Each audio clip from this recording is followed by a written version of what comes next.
Chapter 70.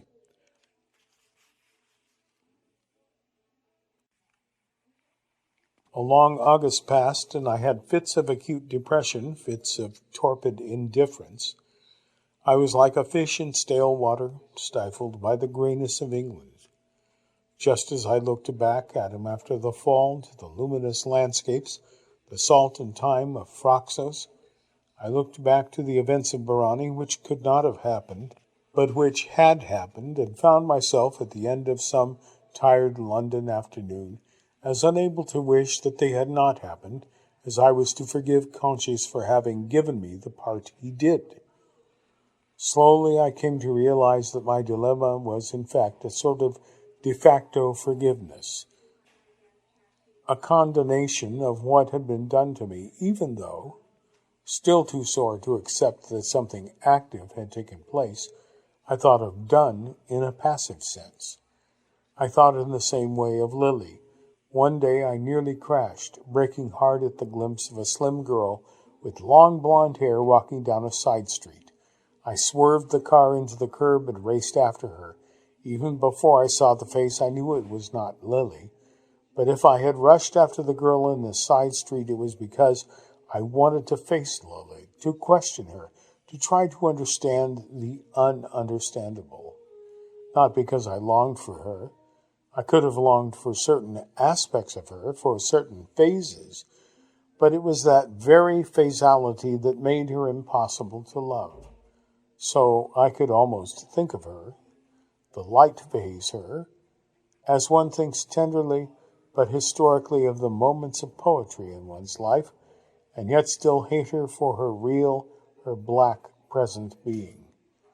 But I had to do something while I waited, while I absorbed the experience osmotically into my life. So, throughout the latter half of August, I pursued the trail of Conscience and Lily in England, and through them of Allison. It kept me, however tenuously and vicariously, in the mask, and it dulled my agonizing longing to see Allison. Agonizing because a new feeling had seeded and was growing inside me, a feeling I wanted to eradicate and couldn't, not least because I knew the seed of it had been planted by Conscience and was germinating in this deliberate silence and absence he had surrounded me with. A feeling that haunted me day and night, that I despised, disproved, dismissed, and still it grew, as the embryo grows in the reluctant mother's womb, sweeping her with rage, then in green moments melting her with, but I couldn't say the word. And for a time it lay buried under inquiries, conjectures, letters. I decided to ignore everything I had been told by Conscience and the girls as to what was false and what was true. In many things I merely wanted to discover some trace, some fingerprint, just to catch them out at their own skill at deception. The newspaper cutting about Allison, different type from that of the Holborn Gazette, where the inquest report would have appeared. Folk's pamphlet is in the British Museum catalogue. Conscience's are not. Military history. Letter from Major Arthur Lee Jones. Dear Mr. Orff, I'm afraid your letter does ask, as you say yourself, for the impossible. The units engaged in the Neuve Chapelle set-piece were mostly regular ones. I think it most unlikely that any Princess Louise's Kensington Regiment volunteers would have seen that engagement, even under the circumstances you suggest. But of course we have poor detailed records of that chaotic time, and I can't hazard more than an opinion. I can find no trace in the records of a captain called Montague. Usually one is on safer ground with officers, but perhaps he was seconded from one of the county regiments. De Ducamp. No family of this name in the Almanach de Gotha or any other likely source I looked at. Givray-le-Duc was absent from even the largest French gazetteers. The spider Pteridion ducanse doesn't exist, though there is a genus Pteridion. Seidevar, letter from Johann Frederickson. Dear Sir, The mayor of Kirkenes has passed to me, who is the schoolmaster, your letter to answer. There is in Pasvigdal a place of the name Seidovar, and there was in that place, many years from now, a family of the name Nygaard. I am very sorry we do not know what has become with this family. I am very pleased to help you. I was even more pleased to have been helped.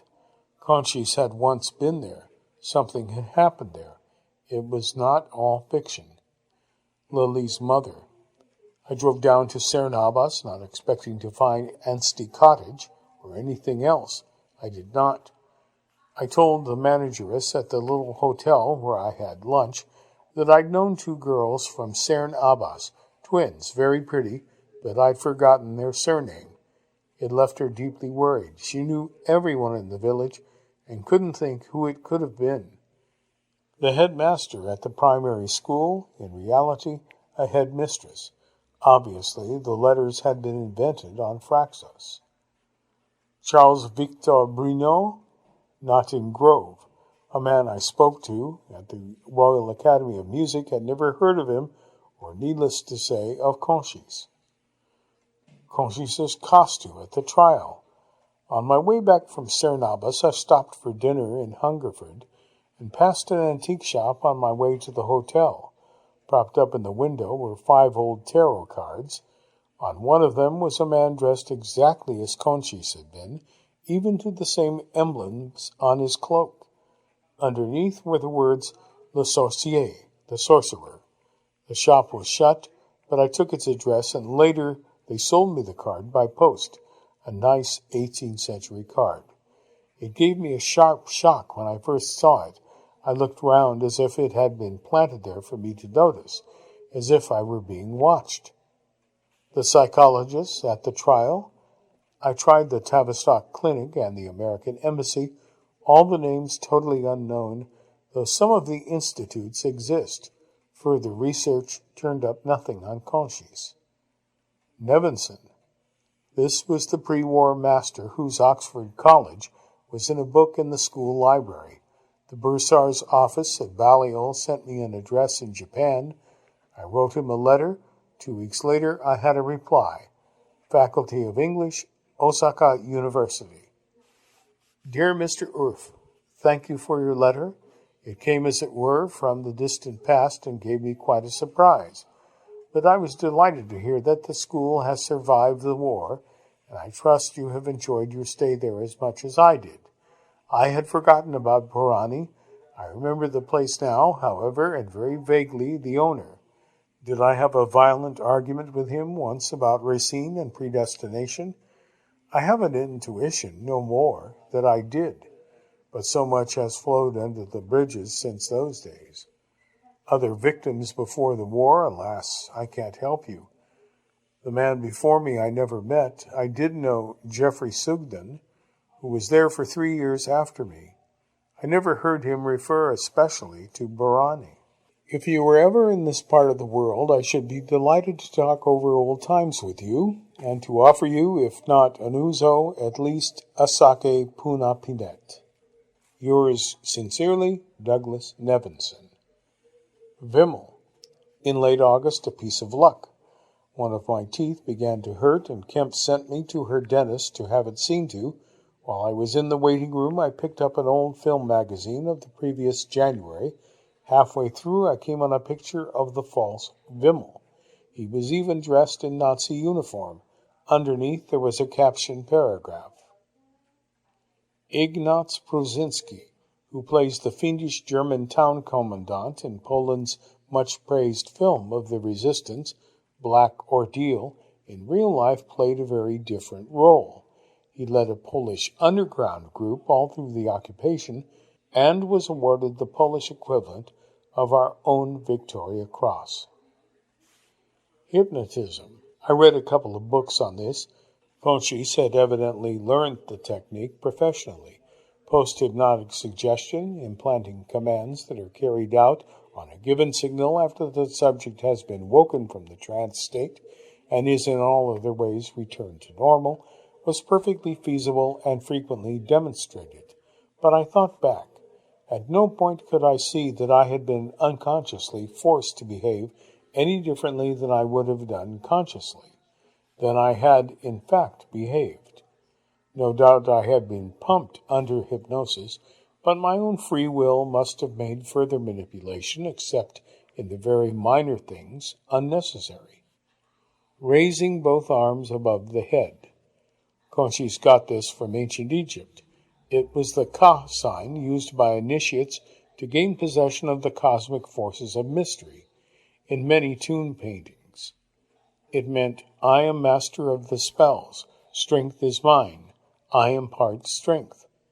Another Egyptian symbol was the ring-topped cross on the walls of the trial room. It was their key of life. The wheel symbol.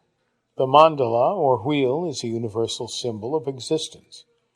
The ribbon on my leg, the bare shoulder, from Masonic ritual, but believed to descend from the Eleusinian mysteries, associated with initiation. Maria probably really was a peasant, though an intelligent one. She spoke only 2 or 3 words of French to me, sat silent all through the trial, rather conspicuously out of place. Unlike the others, she may have been what she first seemed. Lily's Bank. I wrote another letter and got back a reply from the manager of the real Barclays branch. His name was not P.J. Fern, and the headed paper he wrote on was not like that I had received. Her school. Julie Holmes, unknown. Mitford. I wrote a card to the address in Northumberland I had had the year before, and received a letter back from his mother. She said Alexander was now a courier working in Spain. I got in touch with the travel firm he was working for, but they said he wouldn't be back till September. I left a letter for him. The paintings at Burani. I started with the Bonnards. The first book of reproductions of his work I opened had the picture of the girl drawing by the window. I turned to the attributions list at the back. It was in the Los Angeles County Museum. The book had been printed in 1950. Later, I found the other Bonnard at the Boston Museum of Fine Arts. Both had been copies. The Modigliani I never traced, but I suspect, remembering those curious Conchis-like eyes, that it was not even a copy. Evening Standard of January 8, 1952. No sign of a photo of Lily and Rose in any edition. L'Astrée. Did Conchis remember that I believed myself remotely connected with Durfee? The story of L'Astrée is, the shepherdess Astraea, hearing evil reports of the shepherd Celadon, banishes him from her presence. A war breaks out, and Astraea is taken prisoner. Celadon manages to rescue her, but she will not forgive him. He does not gain her hand until he has turned the lion and unicorns who devour unfaithful lovers into statues of stone. Chaliapin was at Covent Garden in June 1914, and in Prince Igor. You may be elect. When he said that, at our first strange meeting, he meant simply, I've decided to use you. That was the only sense in which, at the end, I could be elect. He meant, we have used you. Lily and Rose, 2 twin sisters, both very pretty, gifted, though I came to doubt Lily's classical education, must, if they had been at Oxford or Cambridge, have been the double Zuleika Dobsons of their years. I could not believe they had been at Oxford, since our years must have overlapped. So I tried the other place. I searched through student magazines, tracked down stills from various colleges and university theater productions, even braved 1 or 2 of the women's college bursaries, and all in vain. Girton, her supposed college, had not a single likely candidate. London University proved a similar blank. I also tried a few London theatrical agencies. 3 times I was shown photographs of twin sisters, and was 3 times disappointed. I had no more luck at Berman's, and 1 or 2 other theatrical costumiers I went to. The Tavistock Repertory had not put on any production of Lysistrata. Rada could not help, Indeed, all I derived from the whole exercise, since my inquiries involved the concocting of various reasons for them, was a grudging retrospective admiration for the two girls' own skill in improvising lies. Of course, there was one extra cunning in the Julie Holmes invention. We always tend to believe people who have had the same experiences as ourselves. Her Cambridge equaled my Oxford, and so on.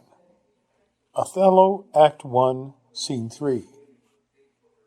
She is abused, stolen from me, and corrupted by spells and medicines bought of mountebanks, for nature so preposterously to err, being not deficient, blind, or lame of sense, saws witchcraft could not.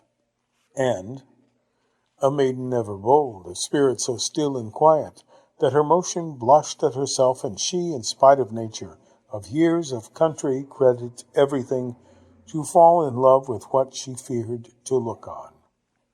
The fabulous whore Io, Lempriere. In the ancient Gothic, Io and Geo signified earth, as Isi or Isa signified ice or water in its primordial state, and both were equally titles of the goddess who represented the productive and nutritive powers of the earth. Indian Kali, Syrian Astarte, Ashtaroth, Egyptian Isis, and Greek Io were considered one and the same goddess.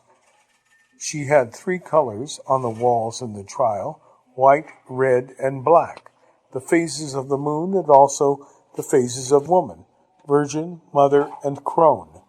Lily was evidently the goddess in her white virgin phase, and perhaps in the black as well. Rose would have stood for the red phase, but then Allison was given that role. Polymus Films, I didn't see the obvious, that one misplaced letter, until painfully late. Tartarus. The more I read, the more I began to re-identify the whole situation at Barani, or at any rate, the final situation, with Tartarus. Tartarus was ruled by a king, Hades, or Conscious, a queen, Persephone, bringer of destruction, Lily, who remained 6 months with Hades in the infernal regions and spent the rest of the year with her mother Demeter on earth. There was also a supreme judge in Tartarus, Minos, the presiding doctor with a beard, and of course there was Anubis Cerberus, the black dog with 3 heads, 3 roles, and Tartarus was where Eurydice went when Orpheus lost her. I was aware that in all this I was acting the role I had decided not to act, that of detective, of hunter, and several times I abandoned the chase. But then one of the apparently least promising of my bits of research, bore spectacular results.